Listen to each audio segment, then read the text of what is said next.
తీతుకు రాసిన పత్రిక 2వ అధ్యాయము 14 వచ్చిన ఒకసారి కదా. తీతుకు రాసిన పత్రిక ఆయన దుర్నీతి నుండి మనలను విమోచి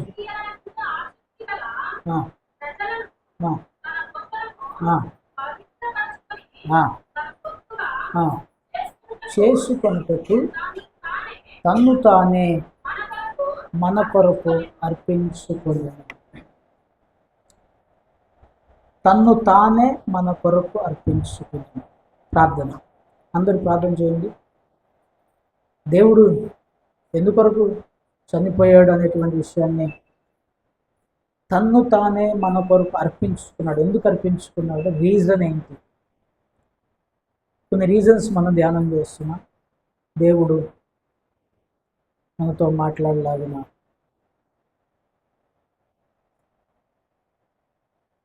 పరిశుద్ధాత్మ దేవుడు మనలందరికీ బోధించులాగా. బహున్నతుడు అని దేవ, విషయం కలిగిన మా ప్రభువానికి స్తోత్రములు. నిలవబడి నేను వచ్చివాడను, నా మాటలు, నా జ్ఞానం, నా తలంపు, నా ఆలోచనలు అన్నీ వ్యర్థం. మీరు మాట్లాడితే మేము బ్రతుకుతాం. కనుక పరిశుద్ధాత్మదేవ సహాయం చేయండి, చూపండి, దయచూపండి. మీరే మహిమ పొందండి. ప్రతి బిడ్డతో మీరు మాట్లాడమని, ప్రతి బిడ్డ హృదయాన్ని మీరు తట్టుమని యేసు నామములో అడుగుచున్నాము తండ్రి, ఆమేన్.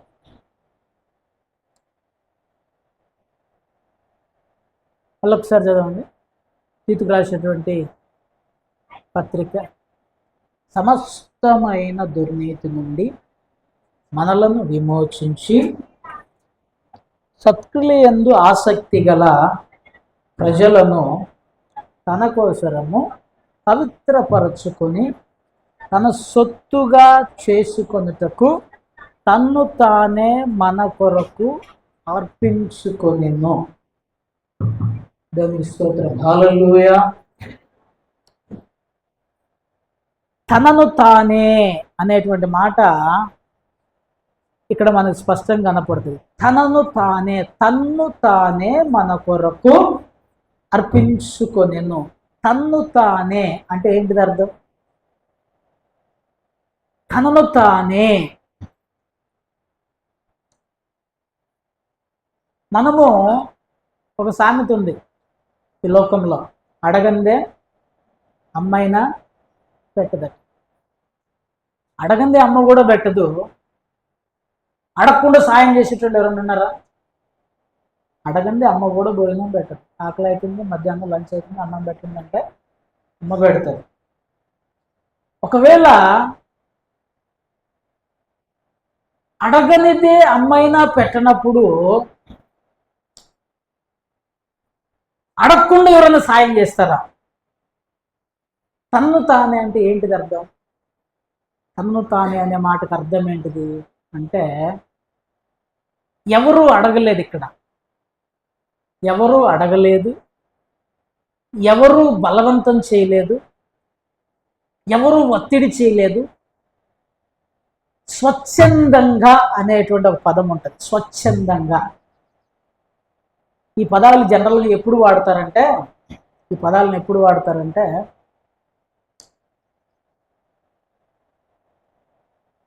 ఏదైనా అగ్రిమెంట్లు రాసేటప్పుడు ఉంటుంది చూడండి. అగ్రిమెంట్లు రాసేటప్పుడు ఎవరి ఒత్తిడి లేకుండా, సంపూర్ణ మానసిక ఆరోగ్యంతో, ఎవరి బలవంతం లేకుండా నేను ఈ యొక్క ఒప్పందం చేస్తున్నాను అని చెప్పేసి రాస్తాను. ఎవరి ఒత్తిడి లేకుండా, ఎవరి బలవంతం లేకుండా, సంపూర్ణమైనటువంటి ఆరోగ్యముతో, తను తానే అంటే బలవంతం లేదు, ఒత్తిడి లేదు, స్వచ్ఛందంగా. ఇక్కడ జాగ్రత్తగా మీరు వాక్యాన్ని గమనించారు. స్వచ్ఛందంగా దేవుడు తనను తానే మన కొరకు అప్పగించెను అని చెప్పేసి, మన కొరకు అర్పించుకొనెను.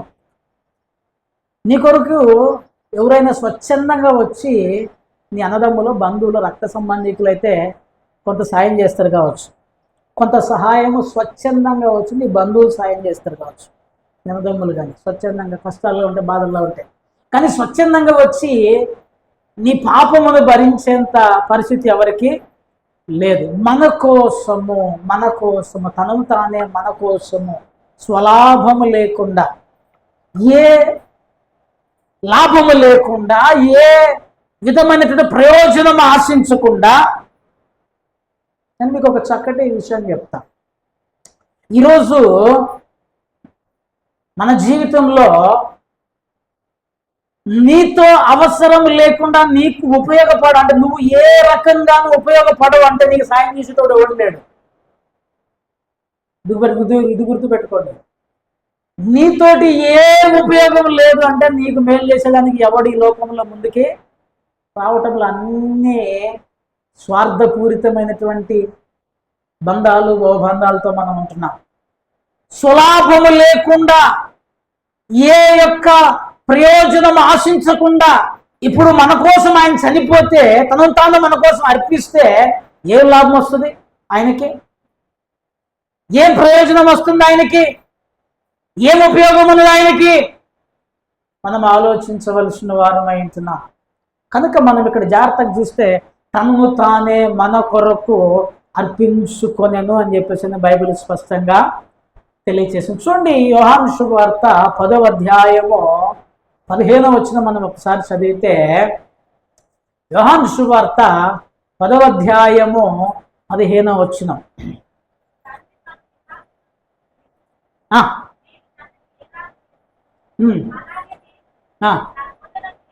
చూడండి ఇక్కడ, నేను నా గొర్రెలను ఎరుగుదును, నా గొర్రెలు నన్ను ఎరుగును. ఇక్కడ జాగ్రత్తగా అండి, మరియు గొర్రెల కొరకు నా ప్రాణము పెట్టుచున్నాను. ఇక్కడ జాగ్రత్తగా గమనించాలి. ఏమంటున్నాడు? గొర్రెల కొరకు నా ప్రాణమును పెట్టుచున్నాను. దేని కొరకు పెడుతున్నాడట? గొర్రెల కొరకు అన్నది. ఇక్కడ నా గొర్రెలు అనేటువంటి సెంటెన్స్ ఏంటంటే, ఇక్కడ జాగ్రత్తగా ఆలోచన చేస్తే విశ్వాసుల గురించి, దేవుని యందు విశ్వాసం ఉండే ప్రజల కొరకు దేవుడు మాట్లాడుతున్న మాట, నా గొర్రెల కొరకు నేను నా ప్రాణమును పెడుతున్నాను. నిన్న ఒక బ్రదరు మా దగ్గరికి వచ్చారు, మేము ఇద్దరు మాట్లాడుకుంటున్నాం. అన్నా, మంచి మిత్రుడు నాకు, మాట్లాడుకుంటుంటే, అన్న పిల్లల చదువుల కొరకు 30 లక్షల దాకా పెట్టినా అన్న.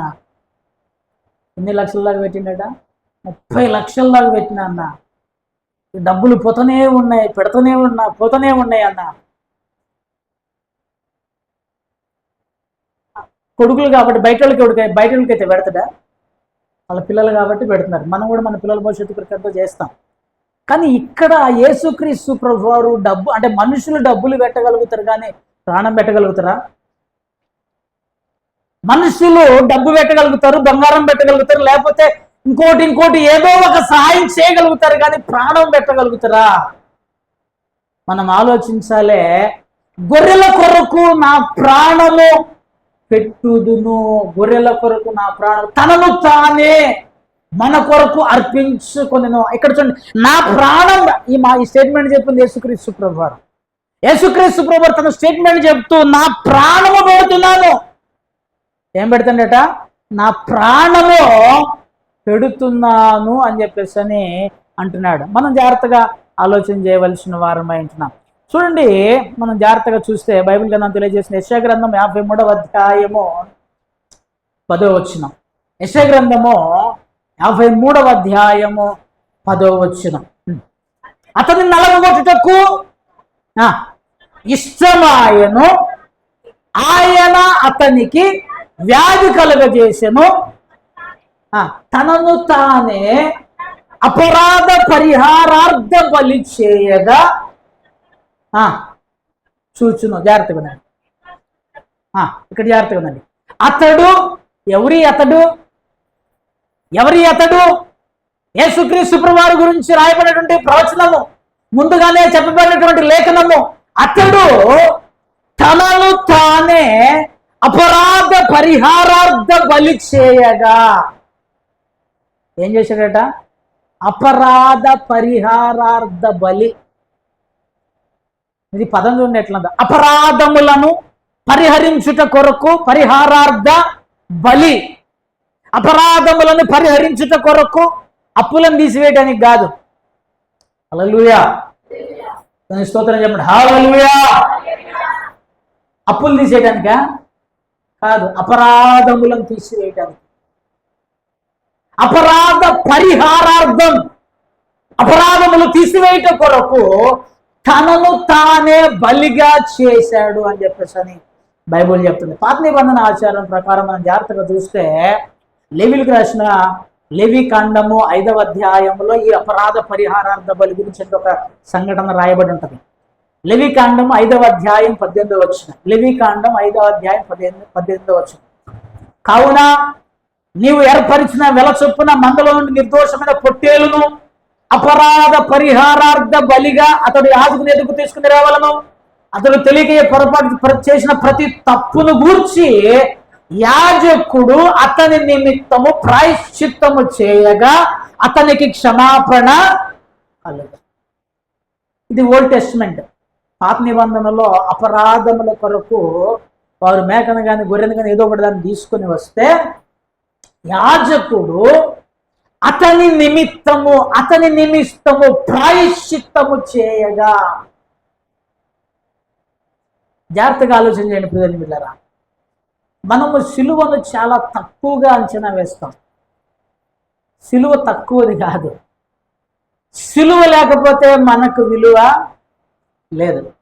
సిలువ లేకపోతే నీకు నాకు రక్షణ లేదు. సిలువ లేకపోతే మనము ఈరోజు ఇక్కడ కూర్చునే దానికి ఆస్కారము లేదు. సిలువ చూడండి, ఎవరి కొరకు అపరాధ పరిహారార్థ బలి? అతని నిమిత్తము. ఎవడైతే తప్పు చేశాడో, ఎవడైతే అపరాధం చేశాడో, ఎవడైతే పాపం చేశాడో, ఆ పాపము చేసిన వాని నిమిత్తము అనగా నా నిమిత్తము. అక్కడ యాజకుడు ప్రాయశ్చిత్తం చేశాడని చెప్పేసి అపరాధ పరిహారార్థ బలి. కానీ యేసుక్రీస్తు ప్రభువారు అపరాధ పరిహారార్థ బలిగా మేకలు కానీ గొర్రెలు కానీ కోళ్ళను కానీ తీసుకురాలేదు, ఎడ్లను కానీ తీసుకురాలేదు. తనను తానే అపరాధ పరిహారార్థ బలి చేయగా అన్నారు. హెబ్రీయులకు రాసిన పత్రికలు దీని గురించి చాలా స్పష్టమైన మాటలు రాశాడు. హెబ్రీయులకు రాసిన పత్రిక 10వ అధ్యాయము 11, 12, 13 వచనాలు మనం చూస్తే, ప్రతి యాజకుడు దినదినము సేవ చేయొచ్చు, పాపములను ఎన్నటికి తీసివేయలేని మాటి మాటికి అర్పించుచు ఉండును. ఆగండి. ఈ పాత నిబంధనలో చెప్పబడినటువంటి ఈ అపరాధ పరిహారార్థ బలి నిజంగా నీ పాపాలను తీసివేయలేదు, నిజంగా నా పాపమును తీసివేయలేదు. అది పాపములు ఎన్నటికి తీసివేయలేని బలులను గతములో యాజకులు అనబడినటువంటి వాళ్ళు మాటి మాటికి అర్పిస్తూ వచ్చారు. అవి పాపములను తీసివేయలేవు. పాత నిబంధన అనేటువంటిది ఛాయ. జాగ్రత్తగా వినండి. దాని యొక్క నిజ స్వరూపం యేసుక్రీస్తు ప్రభువారై ఉన్నాడు. హల్లెలూయా. నిజ స్వరూపము యేసుక్రీస్తు ప్రభువారు. ఈ యొక్క యేసుక్రీస్తు ప్రభువారు రాకముందు ఇశ్రాయేలుకు కట్టడగా ఒక ఆచారముగా దానిని ఇచ్చాడు దేవుడు. దాని యొక్క నెరవేర్పు యేసుక్రీస్తు ప్రభువారై ఉన్నాడు అనేటువంటి సత్యాన్ని మనం గ్రహించాలి. ఇప్పుడు పోయి నేను మళ్ళీ మేకను తీసుకొస్తాను, కోడిని తీసుకొస్తాను అంటే నీకు ఆ పాప క్షమాపణ అనేటువంటిది దొరకదు. కనుక ఆ యాజకులు అర్పించేటువంటి బలులు కాక ఇక్కడ చూడండి, ఈయనైతే ఎవరమ్మా? ఈయనైతే యేసుక్రీస్తు ప్రభువారైతే పాపముల నిమిత్తమై సదాకాలము నిలుచు ఒక్క బలిని అర్పించి, ఒకటే బలి. ఎన్ని బలులు? ఒకటే బలి. పాపముల కొరకు సదాకాలము. ఇక్కడ నేను ఒక చిన్న ప్రశ్న మిమ్మల్ని అడగాలనుకుంటున్నా. హల్లెలూయా. జాగ్రత్తగా వినండి ఈ ప్రశ్న. గతంలో చేసిన పాపాలు యేసుక్రీస్తు ప్రభువు క్షమించాడు. ఒకవేళ మనం భవిష్యత్తులో పాపాలు చేస్తే వాటికి కూడా క్షమాపణ ఉందా, లేకపోతే వాటి కొరకు మళ్ళీ ఇంకా వేసే రావాలా? క్షమాపణ ఒకేసారి అయిపోయిందా? హల్లెలూయా. అయిందా అవ్వలేదా? మరి భవిష్యత్తులో చేసే పాపాల కొరకు కూడా క్షమాపణ అయిపోయింది కాబట్టి, ఆయన క్షమించేసింది కాబట్టి మరి మనం పాపాలు చేయొచ్చా? కొంతమంది ఇట్లాగే తయారయ్యారు. మొత్తం సదాకాలం నిలిచి బలైపోయింది, ఇక మనం ఎట్ట బతికినా కూడా కాదమ్మా. నీతిగా బ్రతకాలి. పాపం నాకు శిక్ష ఉంటుంది. ప్రతివాడు వాని క్రియలు చొప్పున ప్రతిఫలము పొందుతాడు. చూడండి, కాకపోతే యేసుక్రీస్తు ప్రభువారు భూత వర్తమాన భవిష్యత్ కాలంలో ఉన్న ప్రతి పాపమునకు ఒక్కసారే సదాకాలము నిలుచు ఒక్క బలిని అర్పించి అప్పటి నుండి వరకు దేవుని కుడి పార్శ్వమున 14 వచ్చిన ఇంపార్టెంట్. ఈ ఒక్క అర్పణ చేత పరిశుద్ధపరచబడు వారిని సదాకాలమునకు సంపూర్ణులనుగా చేసెను. ఒక్క అర్పణ వలన ఏటేటా మనం బలులు అర్పించాల్సిన అవసరము లేదు. ఈయన ఒక్క అర్పణ వలన తనను తాను అర్పించుకున్నట వలన తనను తానే అపరాధ పరిహారార్థ బలిగా, తనను తానే పాప పరిహారార్థ బలిగా, తనను తానే పాపముల కొరకు విమోచన క్రయధనముగా దేవుడు అర్పించెను అని చెప్పేసి బైబిల్ స్పష్టంగా తెలియచేస్తూ ఉన్నది. దేవునికి స్తోత్రం. హల్లెలూయా.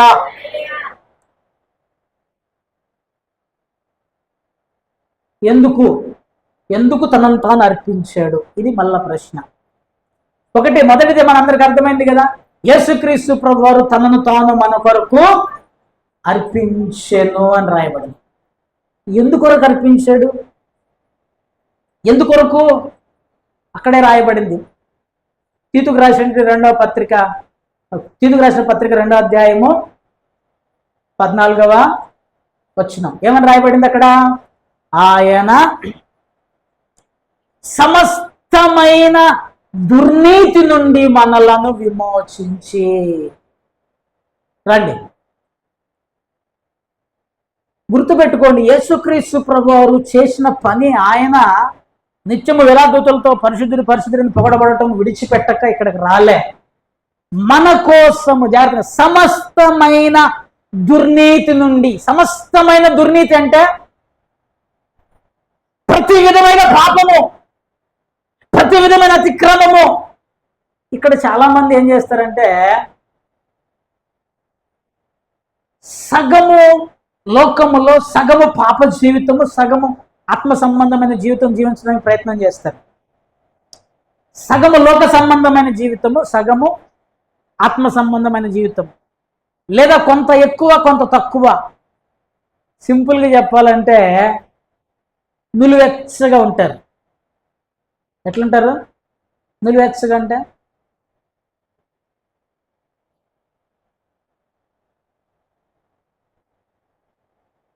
గోపీలు అంటారు వీళ్ళని. గోపీలు అంటే గోడ మీద పిల్లులు. ఎవరు కనపడితే అన్నా నేను నీ పార్టీ అంటారు అన్నమాట. నేను నీ మనిషిని, నీ పార్టీ. ఒక స్టాండ్ ఉండదు. గోపీలు, గోడ మీద పిల్లులు. అందుకే దేవుడు ఏమన్నాడంటే, నువ్వు వెచ్చగానైనా నువ్వు చల్లగానైనా ఉండక నులివెచ్చగా ఉంటివి. చూడండి, సగము ఉండక దేవుడు మొత్తం సమస్త దుర్నీతి, పాపము అనేటువంటిది లేకుండా సమస్తము తుడిచిపెట్టాలని దేవుడు తన ప్రాణమును అర్పించాడు. ఒకవేళ సమస్త పాపాలు తీసివేయాలని చెప్పేసి అనుకోకపోతే ఆ మేకలు ఆ గొర్రెల్ని ఉంచుకుంటే సరిపోయేది, అవి ఏటేటా అర్పించుకుంటా పోతే సరిపోయేది. కానీ ఈయన ఈ యొక్క పాపములన్నీ ఒక్కసారి తీసివేయబడాలి. ఇక మరలా పాపమునకు ఆస్కారం ఉండకూడదు అని చెప్పేసి సదాకాలము నిమిత్తం ఒకటే బలి నర్పించాడు. ఎందుకంటే సమస్తమైన దుర్నీతి నుండి మనలను విమోచించటానికి అని చెప్పేసి బైబిల్ తెలియచేసి, సమస్తమైన అన్ని రకాల పాపముల నుండి. చూడండి, కీర్తన గ్రంథం 130వ కీర్తన 8వ వచనంలో ఒక అద్భుతమైన మాట రాయబడింది. కీర్తన గ్రంథము 130వ కీర్తన 8వ వచనం. ఇశ్రాయేలీయుల దోషములన్నిటి నుండి విమోచించును. కొన్ని పాపాల దేవన్నా విడతల వారిన ఈఎంఐ ఈ సంవత్సరం మనం జనరల్గా అప్పు తీసుకుంటే ఈఎంఐ తీసుకుంటాం, డబ్బులు ఎక్కువ లేకపోతే. అప్పుడు కొద్దిగా చివరికి అమ్మాయ ఈఎంఐలు తీరిపోయినాయి. ఏమైంది? ఈఎంఐ తీరిపోయింది. రిలాక్స్. ఈయన ఈఎంఐల పద్ధతిలో తీస్తలేడు. దోషములన్నిటి నుండి ఆయన అనగా యేసుక్రీస్తు ప్రభువారు ఆయన వారిని విమోచించును. ఏం చేస్తాడట? విమోచించేటువంటి వాడై ఉంటున్నాడు. చూడండి, ప్రతి విధమైన బంధకము, ప్రతి విధమైనటువంటి కట్లు, ప్రతి విధమైనటువంటి బానిస సంఖ్యలు, ప్రతి విధమైన పాప సంఖ్యలు విమోచించును, తెంపబడ్డాయి. ఇక నువ్వు ఎన్నటికీ బానిసవుగానే కాదు, నీ యొక్క బంధకములు విమోచించబడ్డాయి అని చెప్పేసి బైబిల్ స్పష్టంగా తెలియచేస్తూ ఉంది. అందుకని యేసుక్రీస్తు ప్రభువారు ఎందుకు తనను తాను అప్పగించాడో కొన్ని విషయాలు రాయబడి. ఎఫెసీయులకు రాసిన పత్రిక 5వ అధ్యాయము 26, 27 వచనాలు ఒకసారి చదవండి. ఎఫెసీయులకు రాసిన పత్రిక 5వ అధ్యాయము 26, 27 వచనాలలో ఆయన కొన్ని మాటలు తెలియచేస్తున్నాడు.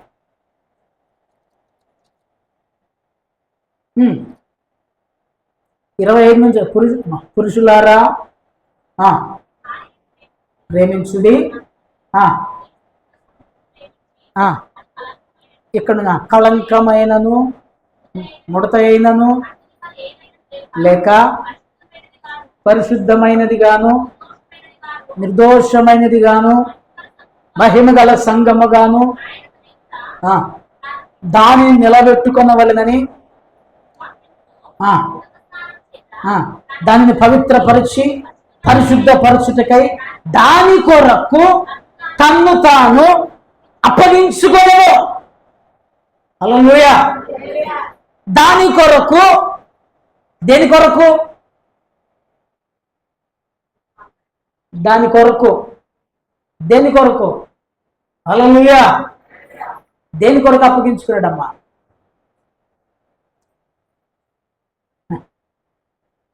సంఘమును ప్రేమించి. ఎవరిని ప్రేమించి? సంఘమును ప్రేమించి దాని కొరకు తన్ను తాను అప్పగించుకునేను. ఇప్పుడు చెప్పండి, దేని కొరకు అప్పగించుకున్నాడు?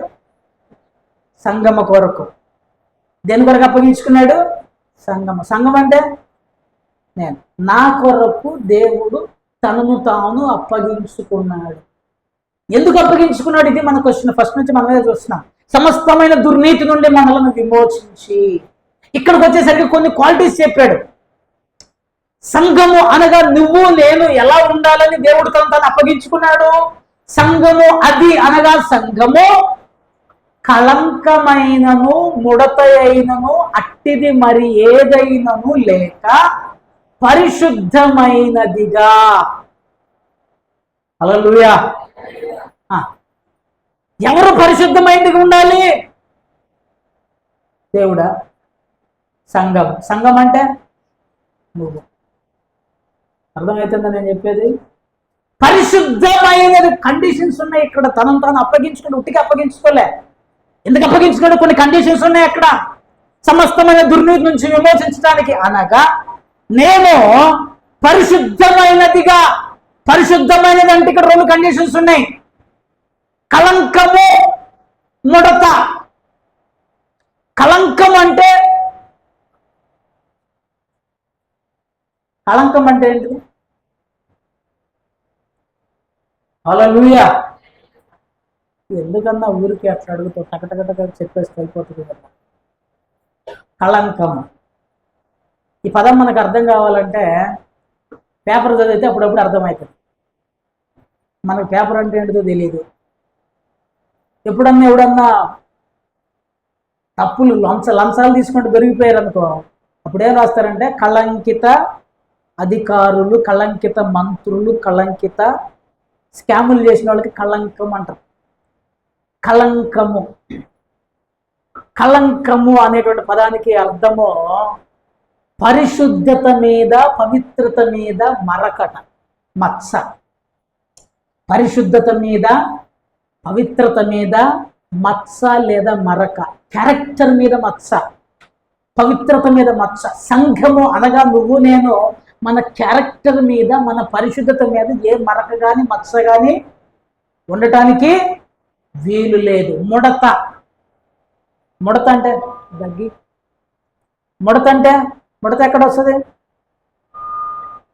ముడతలు ఎక్కడ వస్తాయి? శరీరం మీద. డిఫెక్ట్ అని రాయబడింది. మన శరీరం మీద ఎటువంటి ముడత కానీ, అంటే శరీరం ముసలు అయిపోతుంది. ముసలు అంటే ఈ శరీరం గురించి కాదు, మన బ్రతుకు. నీ శరీరము దేవుని వల్ల నీకు అనుగ్రహించబడినటువంటిది. నువ్వు అంతరంగములోను శారీరకంగాను మానసికంగాను శారీరకంగాను రెండు విషయాలలో నువ్వు పరిశుద్ధమైనదిగా ఉండాలి. ఎలా ఉండాలి? మనం పరిశుద్ధమైన వారముగా ఉండాలి. అందుకు తనంతాను అప్పగించుకున్నాడు. పరిశుద్ధమైన వారముగా జీవించడం కూడా. ఆత్మలో కానీ, ఆత్మలో పాపం ఏంటన్నా? చెడు తలంపు, చెడు ఆలోచన. మోహపు చూపుతో చూసిన వాడు అప్పుడు తన అంతరంగం మందే వాడు పాపము చేసినవాడు. సో క్రియ అనేటువంటిది ఒకటి, శరీరం అనేటువంటిది క్రియ, ముడత అనేటువంటిది క్రియ. ఈ కళంకం అనే అంతరంగంలో ఉన్నటువంటిది. ఈ అంతరంగంలో కూడా నువ్వు పరిశుద్ధం ఎవడు కనపడకపోవచ్చు. ఇక్కడ మీకు ఒక చిన్న ఎగ్జాంపుల్ చెప్తా, జాగ్రత్తగా ఉన్నది. ఒకడు బహిరంగంగా పాపం చేస్తున్నాడు, ఒకడు అంతరంగంలో పాపం చేస్తున్నాడు. వీళ్ళిద్దరూ పాపులే, గుర్తుపెట్టుకోండి. సో అంతరంగములో కూడా నువ్వు నేను పరిశుద్ధంగా ఉండవలసిన వారమైన, పరిశుద్ధమైనదిగాను, తర్వాత నిర్దోషమైనదిగా. నిర్దోషమైందంటే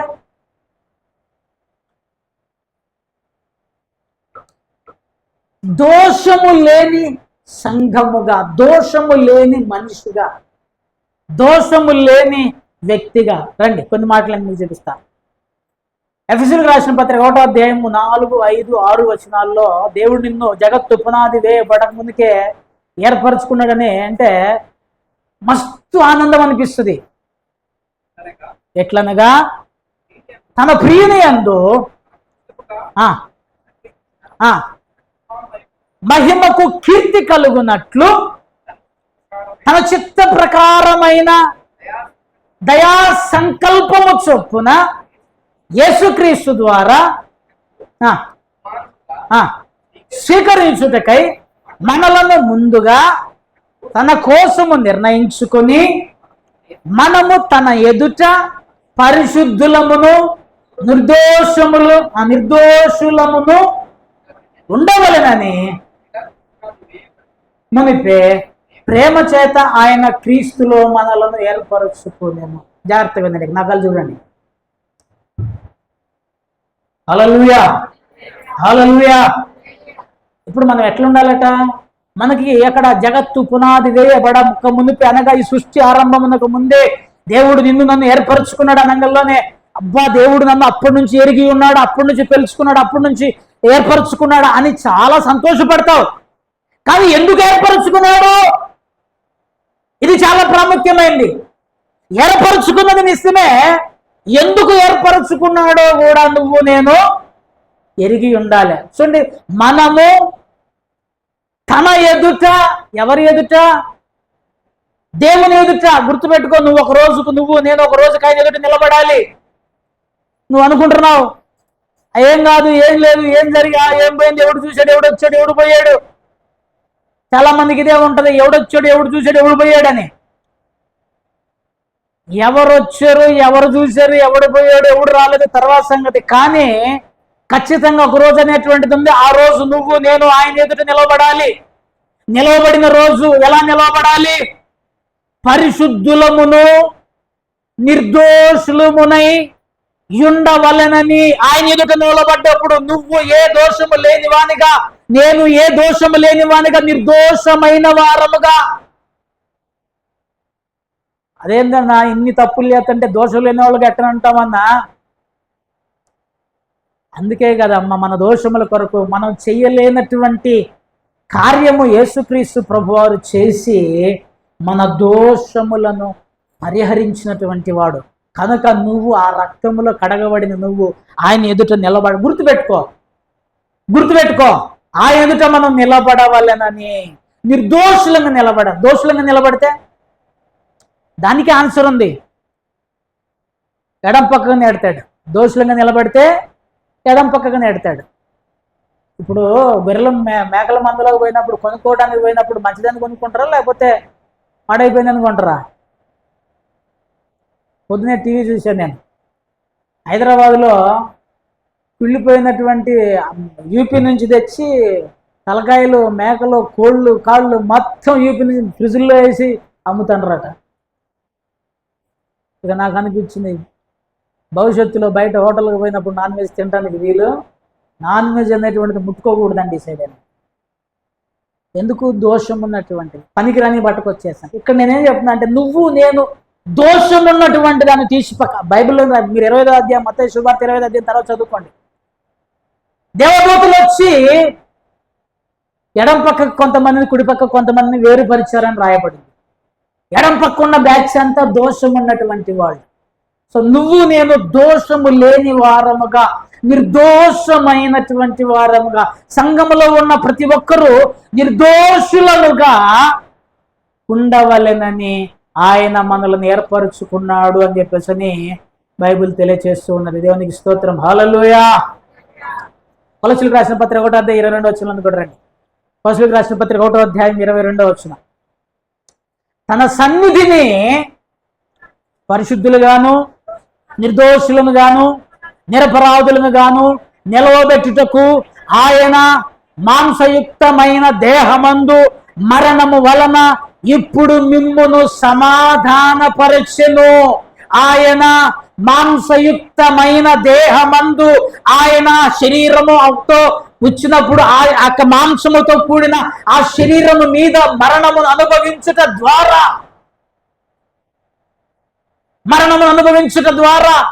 తన శరీరమును మీద మన పాపములను భరించుట ద్వారా, తన శరీరం మీద మన పాపములను మోసుకొనుట ద్వారా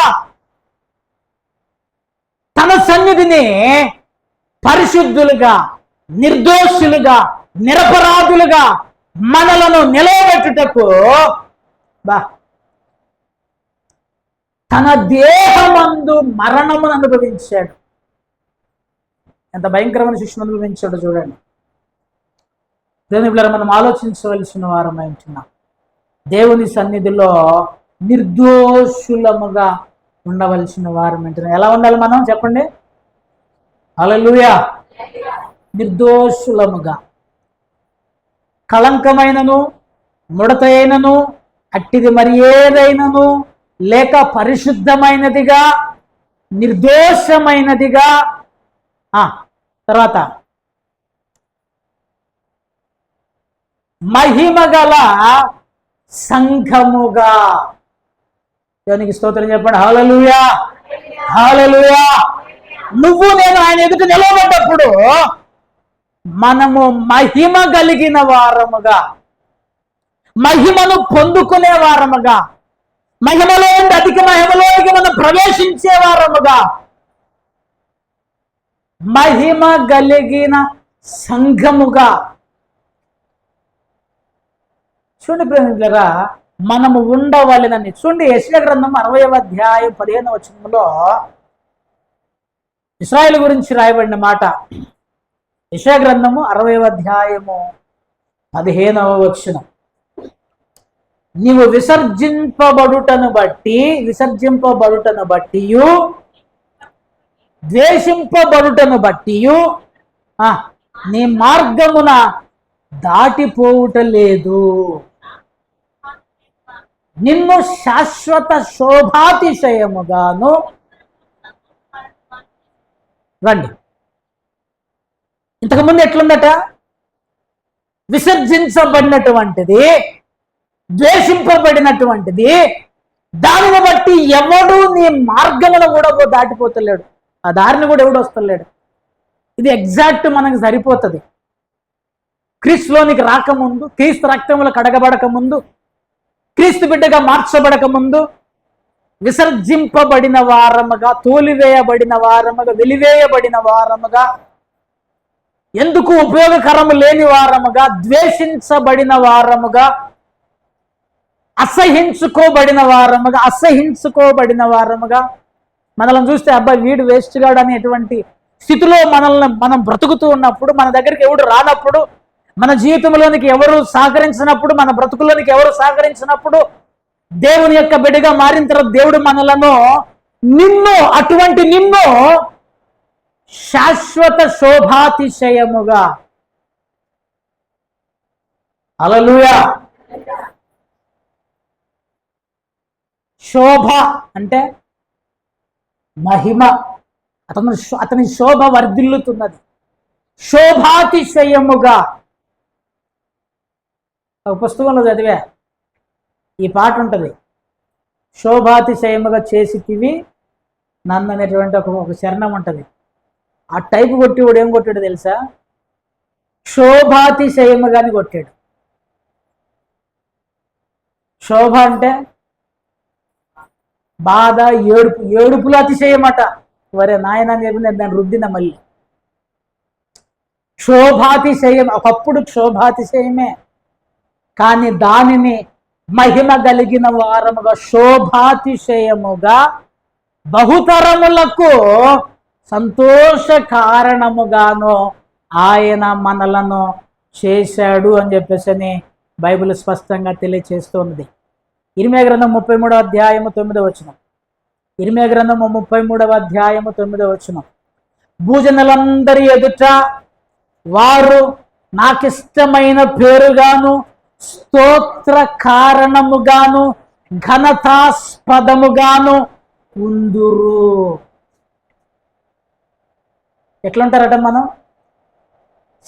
నాకు ఇష్టమైన, దేవునికి ఇష్టమైన వారముగా, స్తోత్ర కారణముగా, ఘనతాస్పదముగా ఉందుము అని చెప్పేసి దేవుడు ఉందురు ఉండబోతున్నాం నువ్వు నేను. మనము దేవుని సన్నిధిలో మహిమను పొందుకోబోతున్నాం, మహిమ కలిగిన వారముగా ఉండబోతున్నాం. హల్లెలూయా. అలా ఉండటానికి క్రీస్తు మన కోసము తన ప్రాణమును పెట్టెను, తన్ను తాను అప్పగించుకొనెను. హల్లెలూయా. ఇవన్నీ చేయటానికి దేవుడు ఇంకో పని చేస్తున్నాడు. ఏం చేస్తున్నాడు? ఇది చాలా ప్రాముఖ్యం. మహిమగల సంఘంగా నిలవబెట్టుటకు ఏం చేస్తున్నాడు? వాక్యం అనేటువంటి వాక్యముతో ఉదక స్నానము చేత దానిని పవిత్రపరిచి పరిశుద్ధపరచుటకై తనను తాను అప్పగించుకొనెను. వాక్యముతో ఉదక స్నానము చేపిస్తున్నాడు. ఉదకం అంటే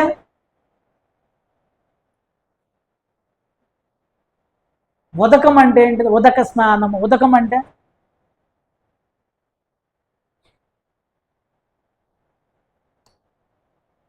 బైబిల్లో చాలాసార్లు వాక్యాన్ని నీటికి సాదృశ్యంగా వాడారు.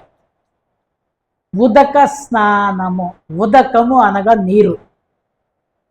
తెలుగులో పర్టికులర్గా ఏం వాడారంటే దీని అర్థము నదుల నుంచి ప్రవహించేటువంటి నీరు, నదుల నుంచి ప్రవహించేటువంటి నీరు. హల్లెలూయా. ఇంతకుముందు నా చిన్నప్పుడు నాకు తెలిసినంత వరకు బట్టలు ఎక్కడ ఉతికేవాళ్ళు? మీకు తెలిసినంత వరకు మీ చిన్నప్పుడు బట్టలు ఎక్కడ ఉతికేవాళ్ళు?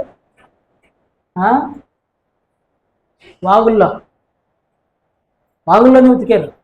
నాకు తెలిసినంత వరకు నేను చిన్నప్పుడు, ఇప్పుడు మనకు వాషింగ్ మిషన్లు వచ్చినాయి, ఉతకక్కర్లేదు, ఆరబెట్టక్కర్లేదు. పొద్దున్నే నాకు గుర్తు మా నాయనమ్మ 5ంటికి లేచేది, బుట్టలు వేసుకునేది, పోయేది. ఊరికి చివరన వాగులు ఉండేవి, 2 కిలోమీటర్లు 3 కిలోమీటర్ల దూరంలో.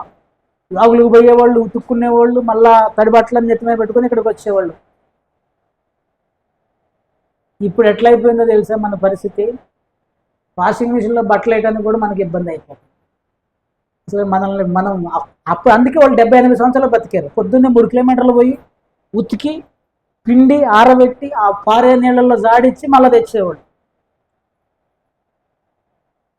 ఈరోజు బాగా ఫ్యాషన్ అంటే ఉదక స్నానము. ఉదకం అనగా పారే నీరు ఒకటి. రెండవది ఇంగ్లీష్లో ఏమని, ఉదక స్నానం అనే పదానికి ఇంగ్లీష్లో ఏం రాయబడింది తెలుసా?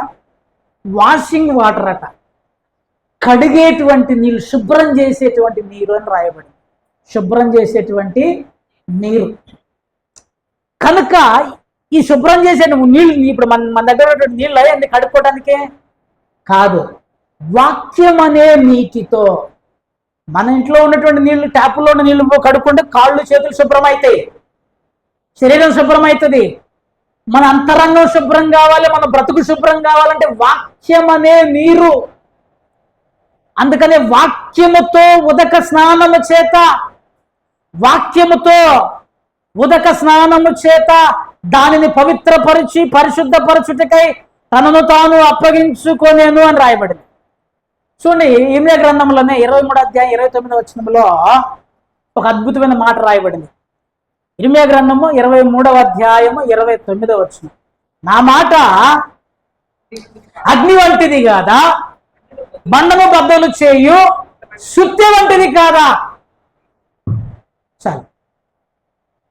దేవుని మాట ఎటువంటిదట? అగ్ని వంటిది, బండను బద్దలు చేయు సుత్తి వంటిది. అగ్ని. మీరు ఎంత మలినమైన గుడ్డను తీసుకుపోయి అగ్నిలో వేసినా కూడా అది తగలబెడుతుందా లేదా? మురికి గుడ్డ తీసుకుపోయి మంటల్లో వేసినా కూడా అగ్నికి ఉన్నటువంటి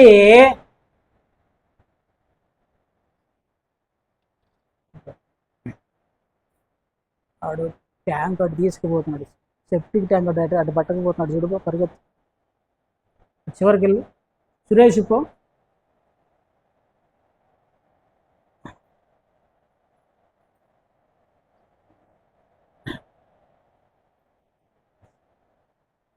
దేవుని స్తోత్రం, హల్లెలూయా. నా మాట అగ్ని వంటిది కాదా, బండను బద్దలు చేయు సుత్తి వంటిది కాదా? అగ్ని సమస్తాన్ని కాల్చివేస్తుంది, సమస్తాన్ని కాల్చివేస్తుంది అగ్ని. మనము జాగ్రత్తగా ఆలోచన చేయవలసిన వారు. దేవుని వాక్కు నీ హృదయాన్ని బద్దలు చేసేటువంటిది. దేవుని వాక్యము మన హృదయాలను బద్దలు చేసేటువంటిది. దేవుని వాక్యము మనల్ని కడిగేటువంటిది. ఇక్కడ మీకు ఒక చక్కటి మాట చెప్తా, స్టేట్మెంట్ చెప్తా, గుర్తుపెట్టుకోండి. దేవుని వాక్యము నీకు అనుకూలంగా రాదు. ఇది చాలా ప్రాముఖ్యమైనటువంటిది. దేవుని వాక్యము నాకు అనుకూలంగా రాదు. నీకు నచ్చినట్టు వాక్యము ఎప్పటికీ ప్రకటించబడదు. దేవుని వాక్యము దేవుని వాక్యం అంటేనే సరిచేసేటువంటిది. దేవుని వాక్యం అంటేనే శుద్ధి చేసేటువంటిది. దేవుని వాక్యం అంటేనే పరిశుద్ధపరిచేటువంటిది. తప్పును ఎత్తి చూపేది, తప్పును కడిగేటువంటిది. అంతేగాని నా తప్పు నాకు ఎత్తి చూపుతుంది, ఇక్కడ నాకు నీ ఇష్టం. దేవుని వాక్యము ఏ రోజు పాపమునకు అనుకూలంగా సరిపోదు. దేవుని వాక్యం ఏ రోజు నీకు ఇష్టానుసారంగా రాదు. ఒకవేళ అలా వచ్చిందనుకో, అదేంటిదో తెలుసా? బైబిల్ ఏం చెప్తుంది తెలుసా? దురద చెవులు గలవారే తమకు అనుకూలమైన బోధకులను ఏర్పరచుకునిరి. అటువంటి బోధ, నీకు అనుకూలమైన బోధ ఉందనుకో, అది నువ్వు దేవుని సన్నిధిలో పరిశుద్ధపరచబడలేవు, పవిత్రపరచబడలేవు. వాక్యములో ఎదగటానికి ఆస్కారం నీకు లేనే లేదు. ప్రియులారా, జాగ్రత్తగా ఆలోచన చేయవలసిన వారమై ఉంటున్నాం. చూడండి, అందుకనే హెబ్రీయులకు రాసిన పత్రికలో దేవుని వాక్యం గురించి కొన్ని మాటలు రాయబడ్డాయి. 4వ అధ్యాయము, హెబ్రీయులకు రాసిన పత్రిక 4వ అధ్యాయము 12వ వచనం చదవండి. హెబ్రీయులకు రాసిన పత్రిక 4వ అధ్యాయం 12వ వచనం. ఎందుకనగా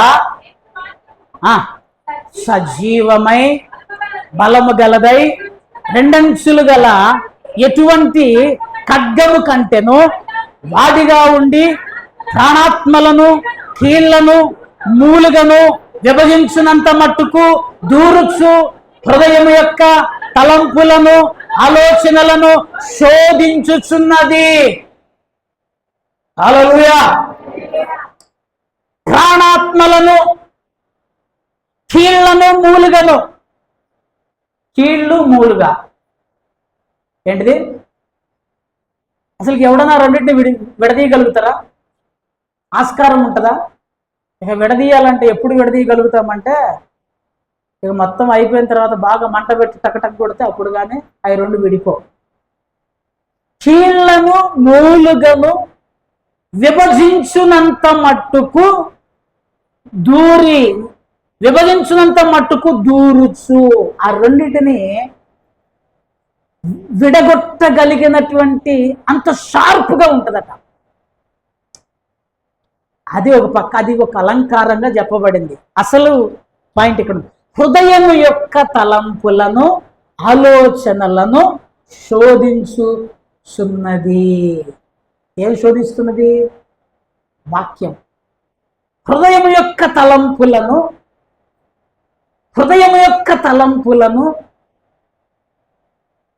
ఆలోచనలను గుర్తుపెట్టుకోండి.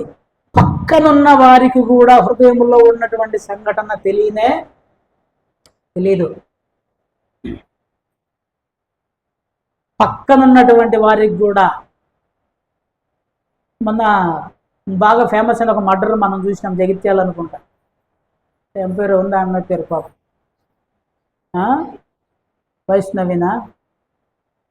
పాపం బయట ఉన్నటువంటి తల్లిదండ్రులు అనుకున్నారు మంచిగా లోపల లేదో సంతోషంగా ఉన్నారని. ఆ అమ్మాయి అరుస్తుంది, వాడు చంపుతున్నాడు, అరుస్తుంది. అయినా కూడా తల్లిదండ్రులు ఎక్స్పెక్ట్ చేయలే. లోపల ఎవడన్నా చంపుతాడని అనుకుంటుంది ఆ అమ్మాయి. ప్రేమించి పెళ్లి చేసుకుంది, చంపుతాడని ఎక్స్పెక్ట్ చేసిందా? హృదయములో ఏముందో ఎవడికి తెలియదు. నా హృదయంలో ఏముందో మీకు తెలియదు అనుకోవచ్చు, నాకు అన్నీ తెలుసు అని ఉట్టి ముచ్చట. హృదయంలో ఏముందో ఎవడికి తెలియదు. కానీ హృదయములో ఏమున్నదో, ఆ హృదయములో ఉన్న తలంపులను ఆలోచనలను ఎరిగినటువంటిది శోధిస్తున్నది, శోధిస్తూ ఉన్నది.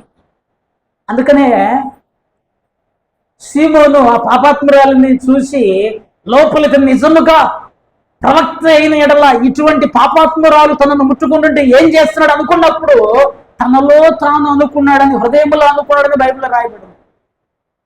అది ఎరిగిన వాడై యేసుక్రీస్తు ప్రభువారు సీమోనుతో మాట్లాడాడు. పరిసయ్యుడైన సీమోనుతో మాట్లాడాడు. యేసు దేవుని వాక్యము, దేవునికి నీ హృదయంలో ఉన్న ఆ వాక్యము హృదయంలో ఉన్నటువంటి చెడుని తీసివే. ఆ చెడు అని చెప్పగలిగేటువంటిది వాక్యమే, మనిషి కాదు. కనుక ఈ వాక్యముతో ఏం చేస్తున్నాడు? ఉతుకుతున్నాడు. ఉదక స్నానము. నన్ను ఉతకొద్దన్నా, నాకు చెప్పొద్దన్నా, నాకు బోధించొద్దన్నా అంటే ఆ పాపం అట్లాగే. బట్టలు ఉతకకపోతే ఏమైతాయి? మురికే ఉంటుంది. సో నువ్వు నేను వాక్యముతో మనల్ని కడుక్కోకపోతే మురికే ఉంటాం. ఎందుకు అనగా చూడండి, మరియు ఆయన దృష్టికి కనబడిన సృష్టము లేదు, ఏదీ లేదు, సృష్టము ఏదీ లేదు. మనం ఎవరికి లొక్క అప్పచెప్పవలసి ఉందో ఆ దేవుని కన్నులకు సమస్తమును మరుగులేక తేటగా ఉన్నాయి. ఆ దేవునికి తేటగా కనపడుతున్నాయి. ప్రియమైన బిడ్డలారా, మనం జాగ్రత్తగా ఆలోచించవలసిన వారం ఏంటున్నాం, ఆలోచన చేయవలసిన వారం ఏంటున్నాం. సో వాక్యముతో వాక్యం ఎప్పుడన్నా మీకు గుచ్చుకుందనుకో, ఇంకో బుద్ధి ఉంది మనకి. ఏంటిది బుద్ధి? వాక్యం ప్రకటించబడుతున్నప్పుడు ఇటు చూస్తుంటాం అన్నమాట, పక్కోడికి వెళ్ళి నీకే నీకే నీకే వాడికి కాదు, నీకే. ఒకసారి ఒక భక్తుడు వాక్యం చెప్తాడట. ఒకే వాక్యము ఒక మెసేజ్ చెప్పాడు, రెండో మెసేజ్ కూడా అదే చెప్పాడు, మూడో మీటింగ్లో కూడా అదే వాక్యం చెప్పిండట. ఒక వ్యక్తి ప్రతి మీటింగ్కి ఈయన వాక్యం వినడానికి వస్తున్నాడు. చివరికి వాక్యము మూడో మీటింగ్లో అయిపోయిన తర్వాత వచ్చాడట. ఆ వ్యక్తి వచ్చి, అయ్యా 3 మీటింగ్లకు నీ దగ్గరికి వచ్చా, 3 సార్లు ఒకటే వాక్యం చెప్పావు, ఏందా కొత్త వాక్యం రాదా నీకు అన్నాడట.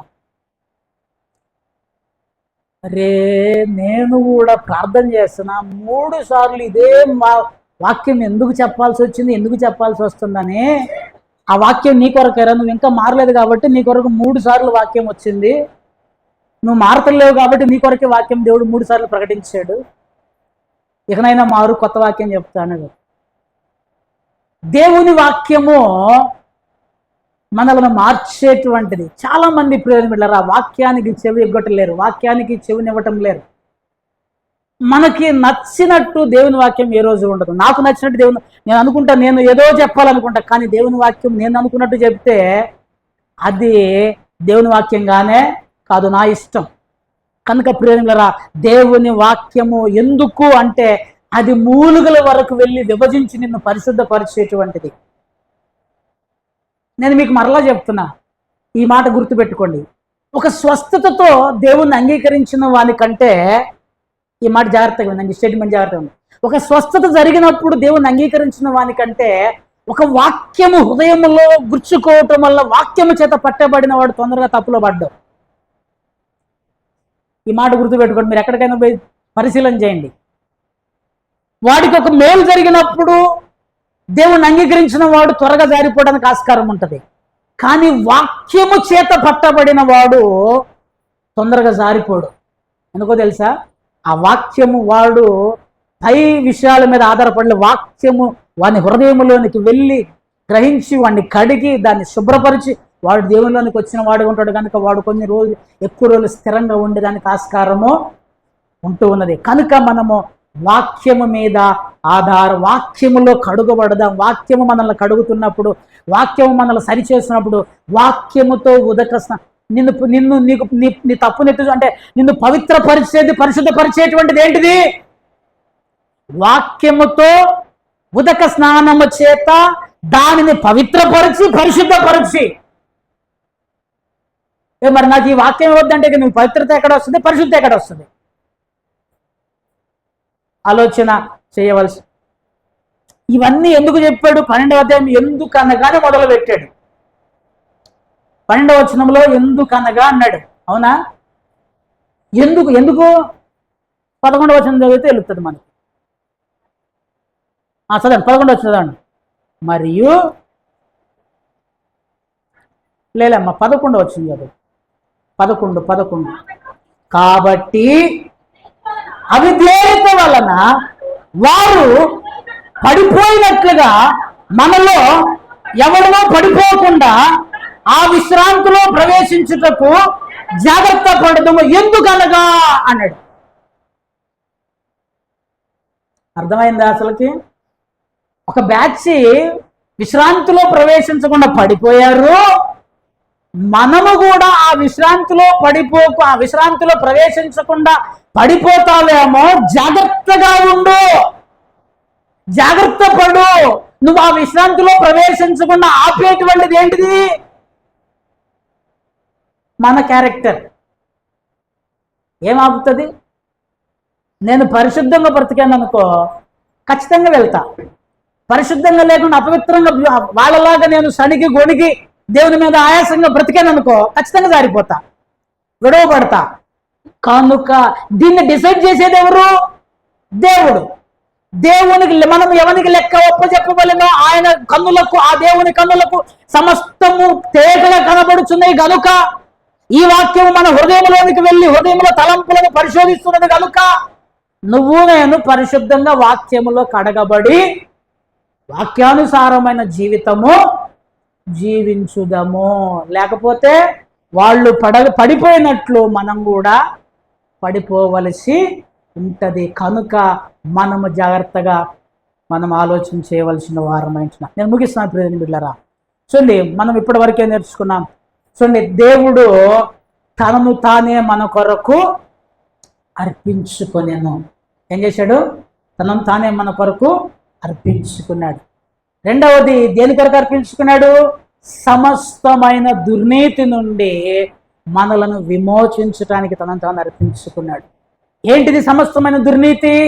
కళంకమైనను ముడత అయినను అట్టిది మరి ఏదైనను లేక. ఇవి ఉండకూడదు మనలో. ఏముండకూడదు? కళంకం ఉండకూడదు, ముడత ఉండకూడదు, ఇక అట్టిది ఆ పాపానికి సంబంధించినది ఏది ఉండకూడదు. ఏముండాలి? పరిశుద్ధమైన దానిగా ఉండాలి, నిర్దోషమైన వారిగా ఉండాలి, మహిమగల సంఘముగా మనం ఉండాలి. దాని కొరకు ఏం చేస్తున్నాడు? వాక్యముతో ఉదక స్నానము చేత మనలను కడిగి పవిత్రపరిచి పరిశుద్ధపరుస్తున్నాడు. పరిశుద్ధపరిచి తన ఎదుట నిలబెట్టుకోవాలనని మనలను కొరకు ఆయన తనను తాను అప్పగించుకున్నాడు. సో నువ్వు కళంకంగా ఉంటావా, దోషభరితంగా ఉంటావా, ముడత కలిగి ఉంటావా? ఇది నీ ఇష్టం. విశ్రాంతిలో ప్రవేశిస్తావా, ప్రవేశించకుండా ఉంటావా? నీ ఇష్టం. సో కనుక పరిశుద్ధమైనదిగా నిర్దోషమైనదిగా మనం ఉండాలంటే వాక్యములో మనల్ని మనము కడుక్కోవలసిన వారమై ఉంటున్నాం. అట్టి కృప దేవుడు మనకు దయచేయునుగాక. ఆమేన్. తలలు వంచండి, ప్రార్థన చేసుకుందాం. తలలు వంచండి, ప్రార్థన చేసుకుందాం.